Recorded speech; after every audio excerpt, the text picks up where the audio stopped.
નમસ્કાર વિદ્યાર્થી મિત્રો, ધોરણ 8 વિષય સામાજિક વિજ્ઞાન પ્રકરણ 9માં ઈસવીસન 1857નો સ્વાતંત્ર્ય સંગ્રામ એ પ્રકરણમાં આજે આપણે ચર્ચા કરવાની છે કે ઈસવીસન 1857નો જે સ્વાતંત્ર્ય સંગ્રામ થયો તો સંગ્રામ કયા કારણે, શા માટે થયો, કયા કયા કારણો એ માટે જવાબદાર હતા, એ વિશેની ચર્ચા આપણે કરવાની છે. ભારતમાં યુરોપિયન પ્રજાના આગમન અને ખાસ કરીને ભારતમાં બ્રિટિશ શાસનની રીતિનીતિના પરિણામે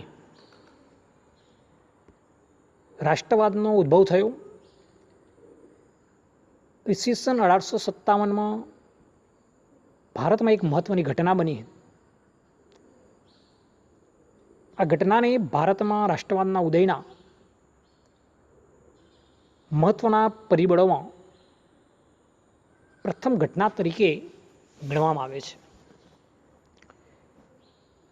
ઈસવીસન 1857ના સ્વાતંત્ર્ય સંગ્રામના ઉદ્ભવના કારણો આપણે જોઈએ. ઈસવીસન 1857 સ્વાતંત્ર્ય સંગ્રામ કયા કારણે ઉદ્ભવ્યો? તો ભારતની અંદર અંગ્રેજો સત્તા મેળવવા માટે અપનાવેલી દમનકારી કૂટનીતિના એટલે કે મુસદ્દગીરીને કારણે ભારતમાં બહોળા પ્રમાણમાં ઊભો થયેલો અસંતોષ એ ઈસવીસન 1857ના સંગ્રામનું મુખ્ય કારણ હતું કે ભારતની અંદર અંગ્રેજો સત્તા મેળવવા માટે જે એમણે અપનાવેલી દમનકારી નીતિ, એ દમનકારી નીતિ અને કૂટનીતિના કારણે ભારતમાં બહોળા પ્રમાણની અંદર જે અસંતોષ ઊભો થયો હતો એ 1857ના સંગ્રામનું મુખ્ય કારણ હતું. અને આ સંતોષ કેમ ઊભો થયો તેના કારણો હવે આપણે સમજવાના છે કે અંગ્રેજોની જે કૂટનીતિ, દમનકારી નીતિ, આના કારણે ભારતનો એક વર્ગ, જે મોટા પ્રમાણમાં જે વર્ગ હતો બહોળા પ્રમાણમાં, એમાં ઊભો થયો. એટલે 1857 સંગ્રામનું મુખ્ય કારણ એ જ હતું. એના જે કારણો છે, ઉદ્ભવના કારણો અલગ અલગ છે. એ જોઈએ તો સામાજિક ધાર્મિક કારણ, આર્થિક કારણ, રાજકીય કારણો, લશ્કરી કારણ અને તાત્કાલિક કારણ.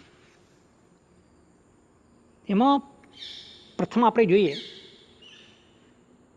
સામાજિક અને ધાર્મિક કારણો કે કંપની સરકારે સામાજિક સુધારણાની જે રીત અપનાવી હતી તેણે લોકોમાં ભય ઊભો કર્યો હતો. તેમને લાગ્યું કે કંપની સરકાર ઈરાદાપૂર્વક ખ્રિસ્તી ધર્મ અંગીકાર કરાવી ભારતના ધર્મ અને સંસ્કૃતિનો નાશ કરવા માંગ્યો છે. લશ્કરમાં, જેલોમાં અને રેલવેમાં ભારતની સામાજિક વ્યવસ્થાની વારંવાર અવગણના કરવામાં આવતી.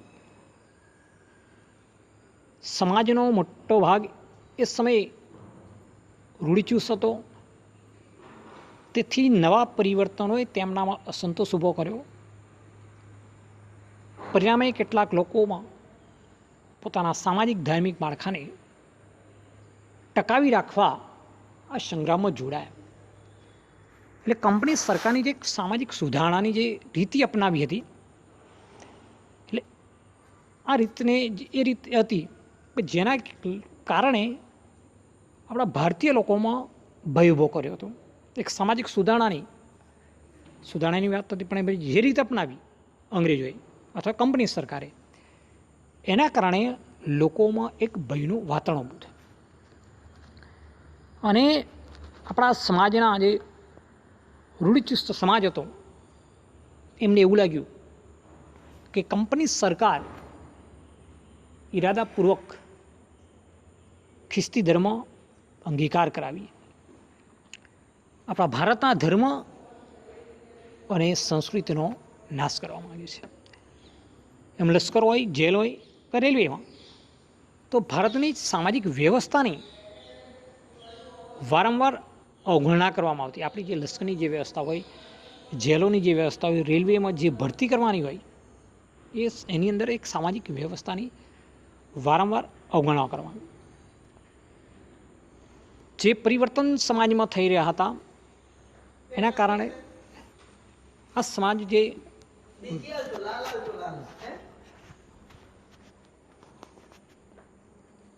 આપણો જે રૂઢિચુસ્ત સમાજ હતો એથી એનામાં અસંતોષ ઊભો થયો. પરિણામે કેટલાક લોકો પોતાના સામાજિક ધાર્મિક માળખાને ટકાવી રાખવા આ સંગ્રામમાં જોયા. એટલે સમાજનો રૂઢિચુસ્ત અને ધર્મ સાથે સંકળાયેલા એ લોકોએ પોતાનું સામાજિક અને ધાર્મિક માળખું ટકી રહે એ માટે આ સંગ્રામમાં જોડાય. એટલે પ્રથમ છે સામાજિક અને ધાર્મિક કારણ. બીજો મુદ્દો છે આપણો આર્થિક કારણ. એ સમયે અંગ્રેજોની આર્થિક નીતિ ભારતના ભોગે ઇંગ્લેન્ડને સમૃદ્ધ બનાવવા માટેની હતી. કે ભારતની અંદર અંગ્રેજોએ જે આર્થિક નીતિ શરૂ કરી એમાં અંગ્રેજોએ જે નીતિ હતી આર્થિક નીતિ એ ભારતના ભોગે ઇંગ્લેન્ડને સમૃદ્ધ બનાવવાની હતી. ભારતનો જે સમાજના મોટાભાગના વર્ગો આર્થિક રીતે પાયમાલ થઈ ગયા. જમીનદારો અને ખેડૂતો જમીન વિહોણા બનતા તેમણે પણ સંગ્રામમાં ભાગ લીધો. એટલે એ સમયની અંદર જે અંગ્રેજોની જે નીતિ કે ભારતના જે ઉદ્યોગ ધંધા હતા પડી ભાગ્યા. જમીનો પર અસહ્ય મહેસૂલ નાખી દીધું. ભારતના ભોગે ઇંગ્લેન્ડને સમૃદ્ધ બનાવવાની એમની એક નીતિ હતી.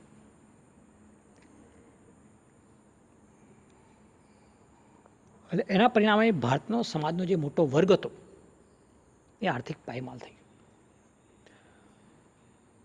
અસહ્ય મહેસૂલ કરવેરા નાખતા જમીનદારો અને ખેડૂતો જમીન વિહોણા બનતા તેમણે પણ સંગ્રામમાં ભાગ લીધો. કે આર્થિક રીતે જે લોકો પાયમાલ થયા, આપણા વેપાર ઉદ્યોગ ધંધા કારીગરો બેકાર બની ગયા, ખેડૂતો બેકાર બન્યા, જમીન વિહોણા બની ગયા. એટલે બીજો એક આ જમીન અને ખેડૂતો એ વર્ગ પણ 1857ના સ્વાતંત્ર્ય સંગ્રામમાં જોડાયો. કે એ માટે આર્થિક કારણો પર જવાબદાર હતા. કે આર્થિક એ પાયમાલ જે લોકો થઈ ગયા એમનામાં જે અસંતોષ થયો એના કારણે જમીનદારો અને ખેડૂતો પણ આ સંગ્રામમાં જોડાયા હતા. બીજું કારણ છે રાજકીય કારણો.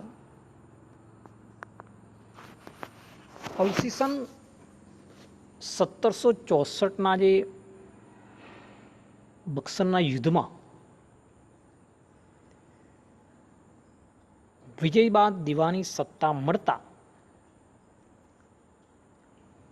ઈસ્ટ ઇન્ડિયા કંપનીએ વિસ્તારવાદની નીતિ અપનાવી. એટલે રાજકીય કારણ એવું છે કે આપણે સામાજિક ધાર્મિક કારણ જો આર્થિક કારણ, રાજકીય કારણ છે કે ઈસવીસન 1764નું જે બક્સરના યુદ્ધમાં અંગ્રેજોની જે જીત થઈ એટલે એમને જે વિજય મળ્યો તો એ બાદ એમને દીવાની સત્તા મળી. બિહાર, બંગાળ અને ઓરિસ્સા આ 3 રાજ્યોને એમને દીવાની સત્તા મળી હતી. એટલે દિવાની સત્તા મળતા ઈસ્ટ ઇન્ડિયા કંપનીએ વિસ્તારવાદની નીતિ અપનાવી કે એમણે ઈસ્ટ ઇન્ડિયા કંપની જો હોય તો એમણે વિસ્તાર વધવો જોઈએ. આજે ઈસ્ટ ઇન્ડિયા કંપની ભારતમાં આવી તો એનો એક જ સામ્રાજ્યવાદ અને વિસ્તારવાદની નીતિ લઈને આવ્યા હતા. કંપનીના અધિકારીઓ અન્યાયી વિગ્રહ, કૂટનીતિઓ તથા અયોગ્ય જોડાણવાદથી ભારતના ઘણા ખરાબ પ્રદેશો પર સત્તા સ્થાપી હતી. એટલે કંપનીના અધિકારીઓ અન્યાયી વિગ્રહો, કૂટનીતિઓ, અયોગ્ય જોડાણવાદથી ભારતના જે ઘણા ખરા પ્રદેશો પર એમણે સત્તા સ્થાપી હતી. આજે અંગ્રેજીની કૂટનીતિનો ભોગ બનનાર ઝાંસીની રાણી લક્ષ્મીબાઈ, બિહારના જાગીરદાર રાજા કુંવરસિંહ જેવા અનેક આગેવાનો આગળ જતાં આ સંગ્રામમાં સુકાન સંભાળ્યું હતું કે ઈસવીસન 1764ની અંદર જે બક્સરનું જે યુદ્ધ થયું એ બક્સરના યુદ્ધ બાદ કંપનીને જે દિવાની સત્તા એમને પ્રાપ્ત થઈ બંગાળ, બિહાર અને ઓરિસ્સાની, આ સત્તા પ્રાપ્ત થતાં એમણે વિસ્તારવાદની સામ્રાજ્યવાદી નીતિ અપનાવી હતી. એના કારણે અંગ્રેજો સામ્રાજ્યવાદ ધારતા આગળ વધે છે. એમની જે આ એક નીતિ, એ નીતિ જેને કહીએ છીએ અધિકારીઓના અન્યાયી વિગ્રહ, કૂટનીતિઓ, અયોગ્ય જોડાણવાદથી ભારતના ઘણા ખરા પ્રદેશોમાં એમણે સત્તા સ્થાપી હતી. અંગ્રેજી આ નીતિનો ભોગ ઝાંસીની રાણી લક્ષ્મી બન્યા, બિહારના જાગીરદાર એટલે કે જગદીશપુરના જાગીરદાર કુંવરસિંહ, આવા ઘણા આગેવાનો એ આ સંગ્રહનું સુકાન સંભાળ્યું હતું. પછીનું કારણ છે લશ્કરી કારણ. વિશાળ ભારતમાં બ્રિટિશ સૈનિકો અને અધિકારીઓની સંખ્યા ઘણી ઓછી હતી. લશ્કરમાં ભારતીય અને અંગ્રેજ સૈનિકોનું પ્રમાણ લગભગ 6:1 હતું. એટલે આપણો જે વિશાળ ભારત છે એમાં બ્રિટિશ સૈનિકો અને અધિકારીઓની સંખ્યા ઘણી ઓછી હતી. લશ્કરની અંદર ભારતીય અને અંગ્રેજ સૈનિકોનું પ્રમાણ લગભગ 6:1 હતું. ઉચ્ચ હોદ્દાઓ તેમજ અંગ્રેજ અધિકારીઓ માટે અનામત રાખવામાં આવતી. એટલે જે ઉચ્ચ હોદ્દા હોય લશ્કરની અંદર એટલે આપણા અંગ્રેજ અધિકારીઓ માટે અનામત રાખવામાં આવતા. હિન્દી સિપાહીઓને બઢતીની તકો ઘણી મર્યાદિત હતી કે હિન્દી જે આપણો સિપાહી જે લશ્કરમાં જે ભરતી થયો હોય એને ખાસ એવી બઢતીની તકો મળતી નહીં. હિન્દી અને અંગ્રેજી સિપાહીઓના પગારમાં ઘણો મોટો તફાવત હતો. એમાં પાયદળના હિન્દી સિપાહીની માસિક ₹7 પગાર મળતો હતો અને આપણો જે પાયદળનો જે હિન્દી સિપાહી હોય એને માસિક ₹7 જ મળતા હતા. જ્યારે અંગ્રેજ સિપાહીને માસિક ₹150 જેટલો ઊંચો પગાર હતો. એટલે અંગ્રેજ અફસરો હિન્દી સિપાહીઓને ઘણા હલકા અને તુચ્છ સમજતા. એટલે આપણા જે ભારતીય સૈનિકો હતા એને પગાર પણ ઓછો એને ઉચ્ચ હોદ્દાની અંદર પણ ખાસ તકો મળતી નહીં, અને જે લશ્કરની અંદર ઉચ્ચ હોદ્દા હતા એમાં માત્ર અંગ્રેજ અધિકારીઓ માટે અનામત આપવામાં આવ્યા. આપણા જે સિપાહીઓ હતા એ સિપાહીઓને બઢતીની તકો ઘણી મર્યાદિત છે, તેમને બઢતી આપવામાં નથી આવતી. હિન્દી અને અંગ્રેજી સિપાહીઓના પગારમાં પણ ઘણો મોટો તફાવત. આપણા હિન્દી સિપાહીને માસિક ₹7 મળતા, અંગ્રેજ સિપાહીને માસિક ₹150 મળતા. વિચારો આટલો તફાવત. આપણાને માત્ર ₹7 અને અંગ્રેજોને 150. આટલો મોટો તફાવત પગારની અંદર. અંગ્રેજ અફસરો જે હિન્દી સિપાહીનો ઘણા હલકા અને તુચ્છ સમજતા હતા. તે સમયે ભારતીયો માટે સમુદ્ર ઓળંગવાની મનાઈ હતી, કે આપણા દેશની અંદર પહેલાં જે ભારતીયો હતા એ સમુદ્ર ઓળંગી અને પાર નહોતા જઈ શકતા. હવે તે સમયે સમુદ્ર ઓળંગવાની મનાઈ છતાં તેનું પાલન નહીં કરનારને પોતાના સમાજમાં જ્ઞાતિ બહાર મૂકવાની ભારે સજા કરવામાં આવતી. આમ હોવા છતાં હિન્દી સિપાહીઓને ફરજિયાતપણે વિદેશમાં બ્રિટિશ યુદ્ધો કરવા માટે મોકલવામાં આવતા.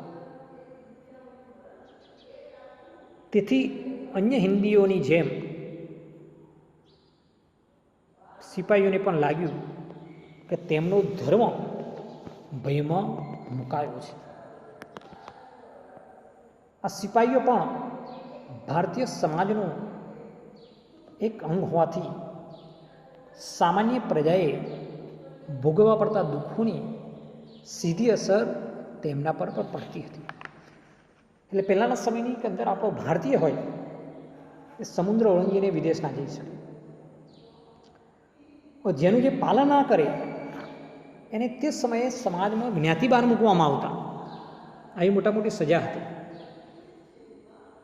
આવી સજા હોવા છતાં હિન્દી સિપાહીઓને ફરજિયાતપણે વિદેશમાં બ્રિટિશ યુદ્ધો કરવા માટે મોકલતા, વિદેશમાં યુદ્ધ કરવા માટે મોકલતા. તેથી અન્ય હિન્દીઓની જેમ સિપાહીઓને પણ લાગ્યું કે અંગ્રેજ સરકાર તેમનો ધર્મ ભયમાં મુકાયો છે. આ જે સિપાહીઓ છે એ આપણા ભારતીય સમાજનું એક અંગ હતું. સામાન્ય પ્રજાને જે દુઃખો પડતા અથવા જે દુઃખો ભોગવતા એ દુઃખોની અસર સીધી તેમના પર પડી હતી. એટલે આ પ્રમાણે લશ્કરી કારણ પણ 1857ના સંગ્રામનું એક ઉદ્ભવનું કારણ હતું કે પગારમાં પણ તફાવત, સૈનિકોનું પ્રમાણ પણ ઓછું, ઉચ્ચ હોદ્દા અંગ્રેજ અધિકારીઓ માટે અનામત, હિન્દી સિપાહીઓને બઢતીની તકો ઘણી મર્યાદિત, સમુદ્ર ઓળંગવાની મનાઈ હોવા છતાં ફરજિયાતપણે વિદેશમાં યુદ્ધ લડવા માટે મોકલતા.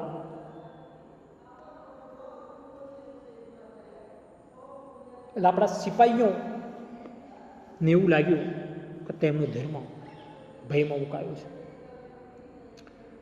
આપણા સિપાહીઓ એ આપણા ભારતીય સમાજનું એક અંગ હતું અને સામાન્ય પ્રજાને જે દુઃખ પડે, સામાન્ય પ્રજાને દુઃખ થાય, એને જે દર થાય એની સીધી અસર એમના જીવન પર પડતી. એટલે 1857ના સંગ્રામના આપણે જે ઉદ્ભવના કારણો, સામાજિક અને ધાર્મિક કારણ, આર્થિક કારણ, રાજકીય કારણ અને લશ્કરી કારણ, આ 4 છે. હવે છે તાત્કાલિક કારણ કયું? આ 4 કારણો તો એકબીજા સાથે જવાબદાર હતા, પણ શરૂઆત થઈ ગઈ. પણ એનું તાત્કાલિક કારણ, તો તાત્કાલિક કારણમાં જોઈએ તો પરદેશી શાસન વિરુદ્ધ લોકોમાં ક્રમશઃ જુદા જુદા ક્ષેત્રે વધતો જતો રોષ હતો. એટલે કે પરદેશી શાસનની વિરુદ્ધ લોકોનો રોષ ક્રમશઃ જુદા જુદા ક્ષેત્રે વધતો જતો હતો. દરમિયાન ઈસવીસને 1857ના જાન્યુઆરી મહિનામાં ભારતના લશ્કરમાં એન્ફિલ્ડ રાઇફલ દાખલ કરવામાં આવી. તેમાં વપરાતી કારતૂસો બનાવવા માટે ગાય અને ડુક્કરની ચરબીનો ઉપયોગ થતો હતો. આ કારતૂસોનો ઉપયોગ કરતી વખતે દાંત વડે તોડવી પડતી. એટલે ધાર્મિક દ્રષ્ટિએ ગાયને ડુક્કરનું માંસ ખાવાની મનાઈ હોવાથી અનુક્રમે હિન્દુ અને મુસ્લિમ સૈનિકોની લાગણી દુભાઈ. અંગ્રેજો તેમને ધર્મભ્રષ્ટ કરવા માગે છે તેવું તેઓને લાગ્યું. તેમણે તેમના પર ઉપરી અફસરોને અંગે ફરિયાદ કરી, પરંતુ તેમને તેનો સંતોષકારક ખુલાસો ન મળતા સૌપ્રથમ બરાકપુરની 19મી પલટને આ ચરબીવાળા કારતૂસને ઉપયોગ કરવાનો ઇનકાર કર્યો. તેની આખી પલટનને વિખેરી નાખવામાં આવી. પરિવાર એમને સમજી લે આપણે આપણું સરસ રીતે તાત્કાલિક કારણ શું? 1857ના સંગ્રામનું તાત્કાલિક કારણ કયું? એક ટૂંકનો પ્રશ્ન આવી શકે. આપણે 1857ના સંગ્રામનું તાત્કાલિક પરિણામ તો જે અંગ્રેજ સરકારની સામે શાસનની વિરુદ્ધ આપણા દેશની અંદર લોકોમાં જે રોષ હતો એ ક્રમશઃ ધીરે ધીરે વધી રહ્યો હતો. આ જે રોષ વધતો હતો એ જ દરમિયાન, આ સમયગાળા દરમિયાન ઈસવીસન 1857ના જાન્યુઆરી માસમાં ભારતીય લશ્કરની અંદર એન્ફિલ્ડ રાઇફલ દાખલ કરવામાં આવી. એટલે આ એન્ફિલ્ડ રાઇફલ દાખલ કરવામાં એની અંદર જે વપરાતી કારતૂસો એ કારતૂસની માટે ગાય અને ડુક્કરની ચરબીનો ઉપયોગ થતો હતો. આ કારતૂસનો ઉપયોગ કરતી વખતે એને દાંત વડે તોડવી પડતી. આ કારતૂસનો જ્યારે ઉપયોગ કરવાનો ત્યારે મોડી દાંતથી તોડવી પડતી. આપણે જોઈએ તો ધાર્મિક દૃષ્ટિએ ગાય અને ડુક્કરનું માંસ ખાવાની મનાઈ હોવાથી અનુક્રમે હિન્દુ અને મુસ્લિમ સૈનિકોની લાગણી દુભાઈ. તેમને લાગ્યું કે અંગ્રેજો તેમને ધર્મ ભ્રષ્ટ કરવામાં આવે છે. તેમણે એમના ઉપરી અધિકારીઓને અફસરોને ફરિયાદ કરી, પરંતુ એમના અધિકારીઓ દ્વારા પણ યોગ્ય અને સંતોષકારક જવાબ ન મળતા સૌપ્રથમ બરાકપુરની જે 19મી પલટને આ ચરબીવાળા કારતૂસનો ઉપયોગ કરવાનો ઇનકાર કર્યો. તેથી આખી પલટનને વિખેરી નાખવામાં આવી. એટલે બરાકપુરની જે 19મી પલટન એન્ફિલ્ડ રાઇફલમાં જે ચરબીવાળા કારતૂસનો ઉપયોગ કરવાનો એનો ઇનકાર કર્યો. આ કારતૂસનો ઉપયોગ કરી શક્યો નહીં. એટલેથી અંગ્રેજ અધિકારીએ આખી પલટનને વિખેરી નાખી. એટલે 1857ના સંગ્રામનું તાત્કાલિક પરિણામ એ લશ્કરમાં દાખલ થયેલી એન્ફિલ્ડ રાઇફલ હતી. અને રાઇફલ જે હતી એના જે કારતૂસની અંદર ગાય અને ડુક્કરના ચરબીવાળી હતી તો એનો જ ઉપયોગ કરતી વખતે દાંત વડે તોડવી પડતી. અને ધાર્મિક દૃષ્ટિએ ગાય અને ડુક્કરનું માંસ ખાની મનાઈ હોવાથી આપણા હિન્દુ અને મુસ્લિમ સૈનિકો હતા એમની લાગણી દુભાઈ. એટલે એમણે આ અંગ્રેજ અધિકારીઓને એમણે ફરિયાદ કરી કે આ જે કારતૂસો જેની અંદર આ રીતના જેના મારી ધાર્મિક લાગણી દુભાઈ રહી છે, પણ એનો કોઈ સંતોષકારક ખુલાસો ન મળ્યો. એટલે બરાકપુરની જે 19મી પલટને આ કારતૂસનો ઉપયોગ કરવાનો ઇનકાર કર્યો. તેથી આખી બ્રિટનને વિખેરી નાખી. આ એનું 1857ના સંગ્રામનું તાત્કાલિક કારણ હતું.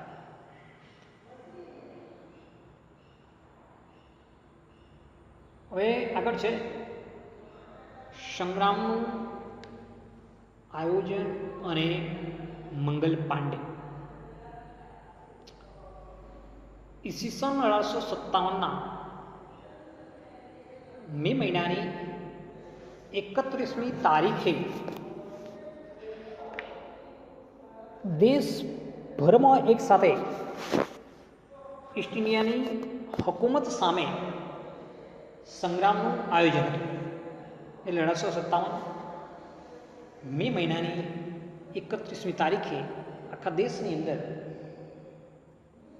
ઈસ્ટ ઇન્ડિયા જે કંપની હતી એની સામે એક સંગ્રામનું આયોજન. નાના સાહેબ પેશવા, બહાદુરશાહ જફર, ઉમરસિંહ, અવધના નવાબ વગેરે તેમાં સામેલ હતા. કુશળ અને બહાદુર સેનાપતિ તાત્યા ટોપે,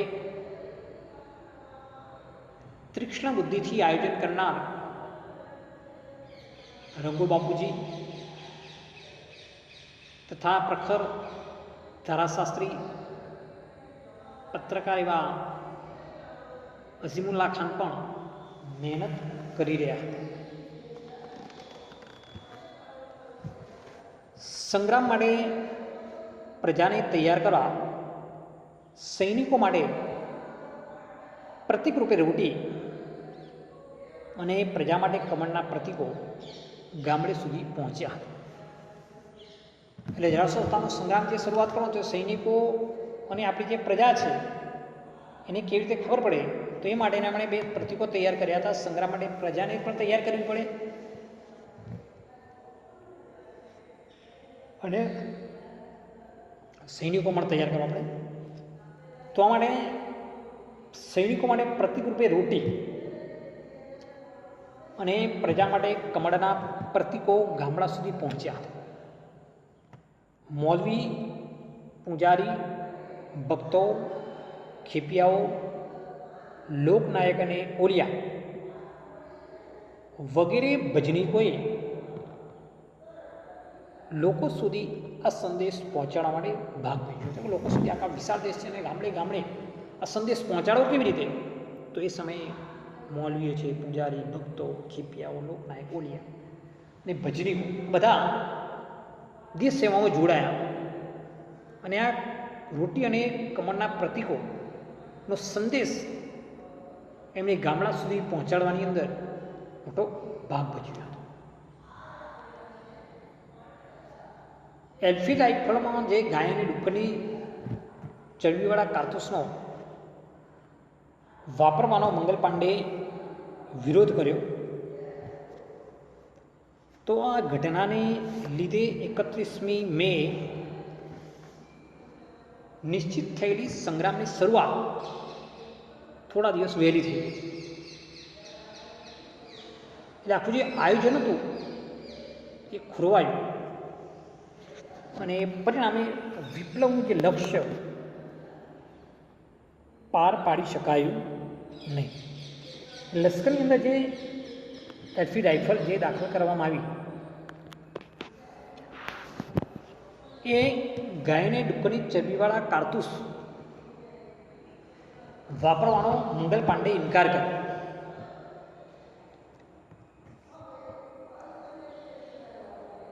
એટલે આ ઘટનાને લીધે 31 મે નિશ્ચિત થયેલી સંગ્રામની શરૂઆત વહેલી થઈ. આયોજન ખોરવાયું, પરિણામે વિપ્લવનું લક્ષ્ય પાર પાડી શકાયું. ઉત્તર પ્રદેશના બિલિયા વિસ્તારના નગવા બ્રાહ્મણ કુટુંબમાં જન્મેલો અને 7 રૂપિયાના પગારથી બ્રિટિશ લશ્કરમાં જોડાયેલો મંગલ પાંડે 29મી માર્ચના રોજ સંગ્રામ માટે તૈયાર થયો.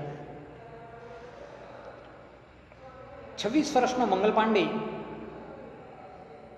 યુદ્ધના પોશાકથી સજ્જ થઈ માથે તિલક લગાવી મેદાનમાં બાકીના સૈનિકોને પણ લલકાર્યા. પણ જે સૈનિકો તેની સાથે હતા પણ 31મી સુધી રાહ જોવા સંમત હતા. એમણે પણ કહ્યું ભાઈ 31મી સુધી, 21મી તારીખ આપણે નિશ્ચિત છે મે મહિનાની, તે દિવસે આપણે સંગ્રામ સાથે. પણ જે મંગલ પાંડે જો યુવાન, એનો સૈનિકતા તો ધીરજ નથી એટલી બધી રાહ સુધી જોવાની, અને પોતે ધીરજ રાખી શકે. એટલે મંગલ પાંડે જે આ 26 વર્ષનો યુવાન હતો એ યુદ્ધના પોશાકથી સજ્જ થઈ ગયો, માથે તિલક લગાવી મેદાનમાં. એમના સાથીદારો બીજા સૈનિકો એમને પણ લલકાર્યા કે તમે પણ મારી સાથે આવી જાઓ. પણ જે સૈનિકો એની સાથે હતા મંગલ પાંડે સાથે, એ 31મી સુધી રાહ જોવાના સંમત હતા. મંગલ પાંડે એટલે મંગલ એટલી ધીરજ રાખી શક્યો નહીં. તેને પકડી લેવાનો હુકમ મેજર હિશને આપ્યો. પણ કોણ માને? મંગલની રાઇફલે તેને વિધી નાખ્યો. એટલે જ્યારે મંગલ પાંડે આ ધીરજ રાખી શક્યો રહે, એને ઇનકાર કર્યો ભાઈ હું આ એલ્ફી રાઇફલ જે કાતુસ હોય એનો વાપરવાનો ઉપયોગ કરી શકું એમ નથી. એટલે બીજાને પણ મેદાને બોલાયા, પણ એના સાથીઓ 31મી સુધી રાહ જોવાના મૂડમાં હતા. જ્યારે મંગલ પાંડે એટલી ધીરજ રાખી શક્યો ને એણે ઇનકાર કર્યો, એટલે મેજર હ્યુસને ત્યાં હતા, એમણે હુકમ આપ્યો ધરપકડ કરવા. પણ જેવો એને હુકમ આપ્યો એટલે મંગલની રાઇફલે એને પણ વિધી નાખ્યો. બીજા અફસરને પણ મંગળે ધૂળ ચાટતો, બીજો એ અફસર ઉભો હતો એને પણ એને ધૂળ ચાટતો કરી દીધો. હિન્દી સૈનિકોએ ધરપકડ કરવાની ના પાડી. ત્યાર પછી એને આદેશ આપ્યો ભાઈ મંગલ પાંડે પકડી લો. પણ આપણે જે હિન્દી સૈનિકો હતા એમણે મંગલ પાંડેની ધરપકડ કરવાની ના પાડી દીધી. છેવટે બ્રિટિશ સૈનિકોનો ઘેરાવ વધતા, એટલે બીજા બ્રિટિશરો હતા એ સૈનિકોએ મંગલ પાંડેનો ઘેરો ગાળ્યો. એટલે બ્રિટિશરોનો ઘેરો વધતા મંગલ પાંડે આત્મબલિદાનનો માર્ગ પસંદ કર્યો. પોતાની રાઇફલની ગોળી છોડી તે જમીન પર પટકાવ્યો. એટલે પોતાના હાથમાં જે રાઇફલ હતી એમ 2 અક્ષરનો તેણે ધૂળ ચાટતા કરી દીધા. પછી એ પોતે સશક્ત લડવા માંડે, પણ એનો આજુબાજુના જે અંગ્રેજ સૈનિકો એની પાસે આવી ગયા એટલે પોતે વિચાર મારું હવે તેણે પોતે આત્મબલિદાનનો માર્ગ પસંદ કર્યો. એટલે પોતાની રાઇફલ વડે એને ગોળી છોડી તે જમીન પર પટકાયો. લોહીથી લથપથ સિપાહીને તાબડતોબ હોસ્પિટલમાં લઈ જવાયો, કેમ કે તેની પાસેથી 1857ના સંગ્રામના આયોજનની માહિતી મેળવી. એટલે મંગલ પાંડે ઘાયલ થયો, લોહી લુહાણ થઈ ગયું, તો એને હોસ્પિટલમાં લઈ ગયા. એની પાટાપિંડી ગઈને સારવાર કરાવી.